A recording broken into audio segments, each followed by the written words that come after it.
Welcome into Steelers Talk. I'm your host, Jack Sperry, and on today's show, I'm going to be breaking down my list of 2026 trade candidates for your Pittsburgh Steelers. 8 players that are currently slated to be on the Steelers roster next season that could possibly be traded during this offseason. Now, before we get into my list of trade candidates today, go ahead and check out our St. Patty's Day t-shirt, currently available on our website, chatsports.com/pitgreen. It is our Steel City Drinking Team t-shirt. Helped us design this t-shirt with our design team here at Chat Sports. I'm really proud of it with the Steelers logo, with the Steelers helmet on there at the Clover, and then Steel City Drinking Team. I know how much Irish culture means to Pittsburghers and Yinzers and all that different stuff, and I wanted to do a little something for you guys here just in time for St. Patrick's Day. These t-shirts are limited edition and only $30 on our website right now, and the more that we sell, the more merch opportunities that we can give you guys here on Steelers Talk. When there's, a new player that's signed, a new player that's traded for or drafted, or 4th of July or Easter or any of these other opportunities, we're going to get you guys a bunch of awesome limited edition merch opportunities throughout this year. And the more that we sell this time around, the quicker and more budget we can attribute to our merch game here on Steelers Talk. So get yours today, chatsports.com/pitgreen, to get your Steel City Drinking Team t-shirt today. Now, before I get into my list of trade candidates for the Pittsburgh Steelers on today's show, I want to make abundantly clear, I am not necessarily suggesting that Pittsburgh is going to or even should trade these players, okay? Just that it's possible that these guys end up getting traded this offseason. So we'll start with a trio of players, and it might just depend on which player the Steelers decide to let go of, okay? Because TJ Watt, Alex Highsmith, Nick Herbig, all slated to be under contract for 2026. That's great. But Nick Herbig seems like he is not willing to, take a back seat anymore, and he wants a full-time starter's workload. And you can't give a full-time starter's workload to 3 different starting outside linebackers. That's just not the way it works. So the reality of the situation, guys, is that if Nick Herbig kind of, makes his presence felt here, and he threatens to demand a trade out of Pittsburgh if he doesn't get a starting spot, something is going to have to give here eventually, and one of these players is eventually going to have to leave the Pittsburgh Steelers. It's not something that I want to happen. I love having that 3-headed monster to be able to go to Nick Herbig when Watt or Highsmith needs a break. But, just the reality of the situation is the longer this thing goes, the more likely one of these guys is going to get traded, and Herbig is probably done being a backup, all right? We've already heard Braden Fajoku and others say, yeah, Herbig's done being a backup. He doesn't want 15 snaps a game anymore. He wants to be a full-time starter, and by the way, his play on the field has earned that designation. I do not blame Nick Herbig whatsoever for wanting to be a full-time starter. But the problem for the Steelers is I don't think they want to move off of either TJ Watt or Alex Highsmith as their starting outside linebacker duo. And, that obviously creates an issue because something's got to give. And my fear is that the Steelers are going to be more loyal to their older outside linebacker duo than to their rising player at this position in Nick Herbig. And they're going to trade him this offseason. And, if Nick Herbig, goes to, the front office and goes to Coach McCarthy and says, listen, I'm not being a backup this year. You guys either trade me or you trade one of these other 2 guys and then extend me.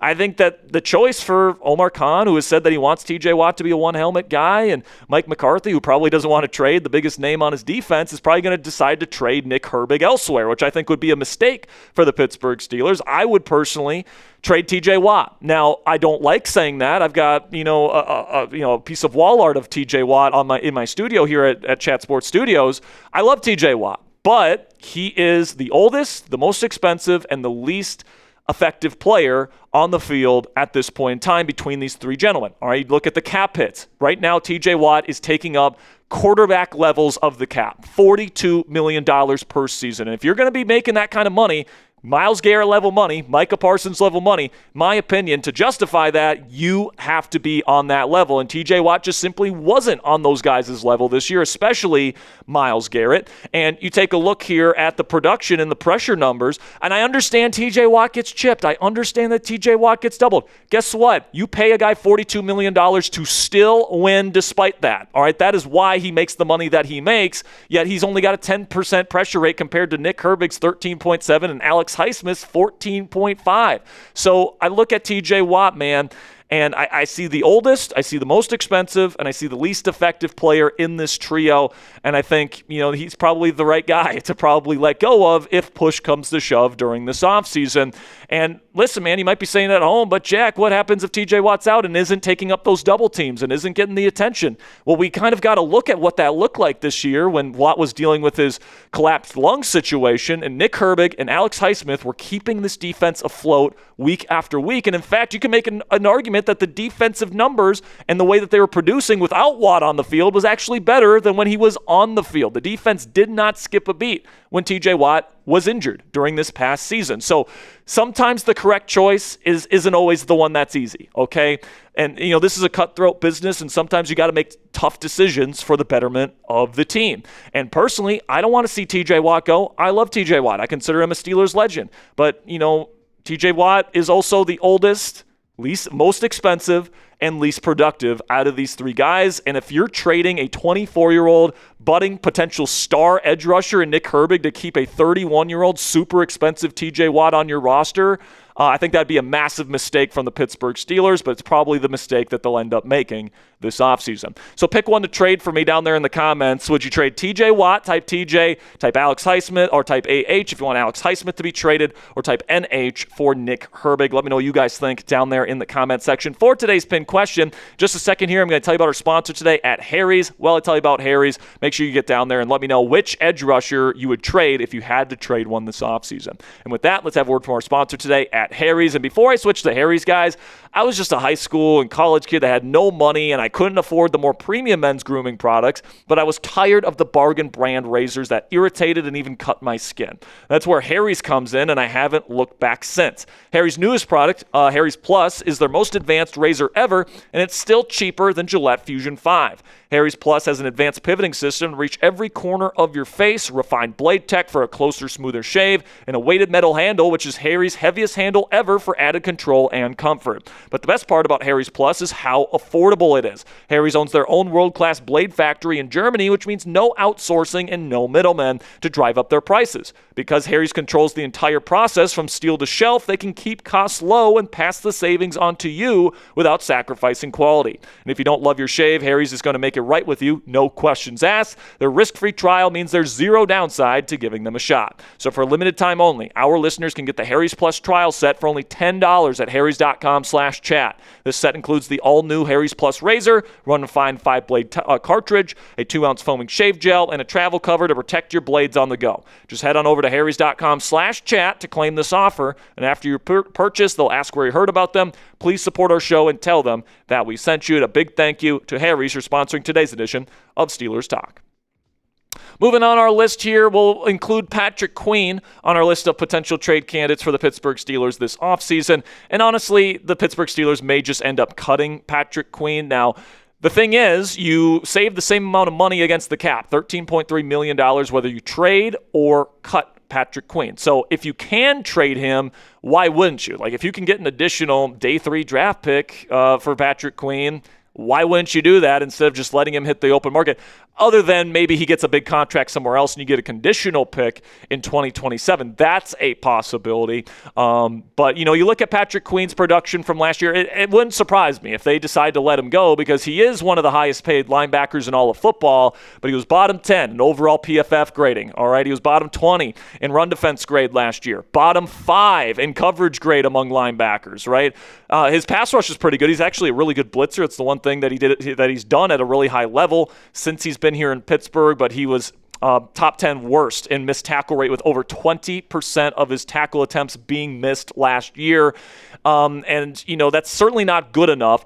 But with that said, if I'm being honest with you guys, I think I might want to keep Patrick Queen if I can afford to do so. The reason why is because I'm interested to see if the new defensive coordinator and new defensive system being brought in here by Patrick Graham, the guy that turned Robert Spillane into one of the better starting linebackers in football after being just a rotational piece here in Pittsburgh, could, give Patrick Queen a similar kind of career revival here with the Pittsburgh Steelers. We've seen guys like Devin Bush, Robert Spillane, and others, leave the Steelers, the linebacking group, and get better elsewhere. We've seen guys like Patrick Queen, who was an all-pro before coming here to Pittsburgh, come here and then stink in Mike Tomlin's system. All right, Patrick Graham is known for getting some of these middle of the field defenders to play better, whereas Mike Tomlin and Teryl Austin had the reputation of doing the opposite. So if you can afford to keep Patrick Queen on the roster, I think that it makes sense, because who are you going to be replacing him with next year? You've got free agency, and like all the guys that are better than Patrick Queen, in my opinion, are more expensive, and you're not really saving any money by bringing those guys in. And then all the guys that are less expensive, I don't think are as good or as talented as Patrick Queen. And then in the draft, it's a good linebacker class, but still, it's tough to play linebacker in this league as a starter as a rookie. Patrick Queen has a lot of experience. He's still a great athlete. I think Patrick Graham, with his ability to get the most out of his personnel and his tendency to tailor his defensive scheme to the talents of his defensive personnel, I think he could use Patrick Queen's incredible athleticism and get him playing better than he did in the Mike Tomlin and Teryl Austin era here in Pittsburgh. Then another guy that could be on his way out, some people are speculating that Jalen Ramsey could be traded or maybe even cut this offseason. Now, the Steelers restructured his contract last year after trading for him in a way where it's difficult to cut him. This offseason, you'd be taking on over $14 million in dead cap, according to Spotrac, if you just straight up cut him this offseason. And, I think personally, Jalen Ramsey stays put, because I still think, even though he's not a one-on-one cover guy anymore, in terms of put him on the outside, on your number one wide receiver, and just leave him on an island. We saw last year in that Cincinnati game against Jamar Chase, the first one, he's not that player anymore. But he's still a very instinctual player with long arms, great physicality. He's a terrific tackler, and he's still an awesome nickel player. Good blitzer, all those different things. And you look at the modern NFL defense, and it's big nickel. It's three safety. It's stuff like that. And Jalen Ramsey still fits that mold beautifully, okay? And I would move him back to the big nickel position. I thought he played his best football there last year, and I appreciate him moving to safety and pretty much learning a new position on the spot midway through the year. But let's face it, he's not as good as a safety as he is as a slot corner. So I think that he still provides a competitive advantage on defense for the Steelers if he plays that big nickel spot.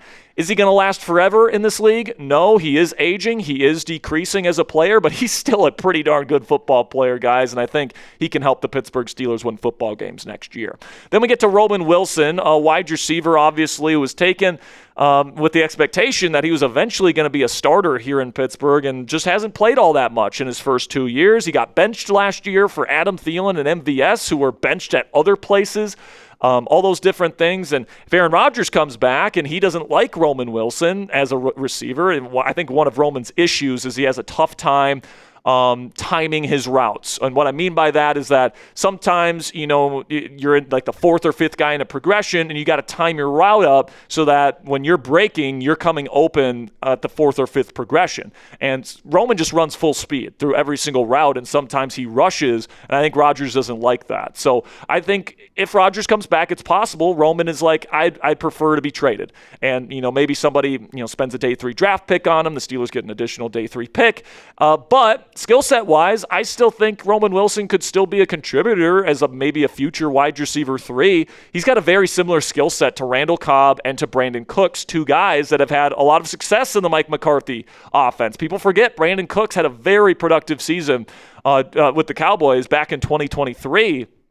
And Randall Cobb, was one of, the top guys with Aaron Rodgers for years as kind of smaller but good route runners, solid hands, all those different things. If Roman can just develop a little bit more, route running nuance in terms of how he times and rhythms his routes, I think he could still be, a decent contributor for this offense. I'm not saying you go into next season as a starter. I think I'd have him more as a wide receiver 4 or wide receiver 5 type. And he would have to earn everything that he gets in camp.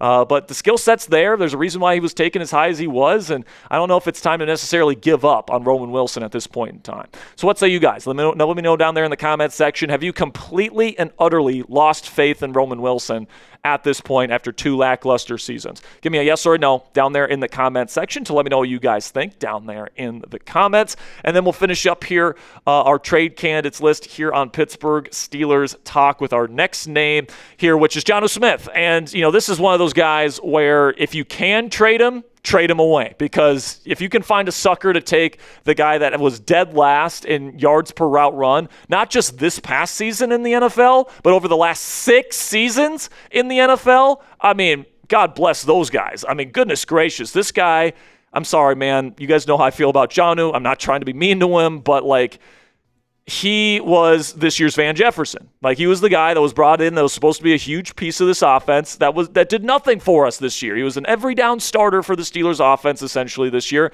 Can't block, can't run routes, can't make tough catches in contested catch situations, and then he was significantly decreased as a run after catch guy.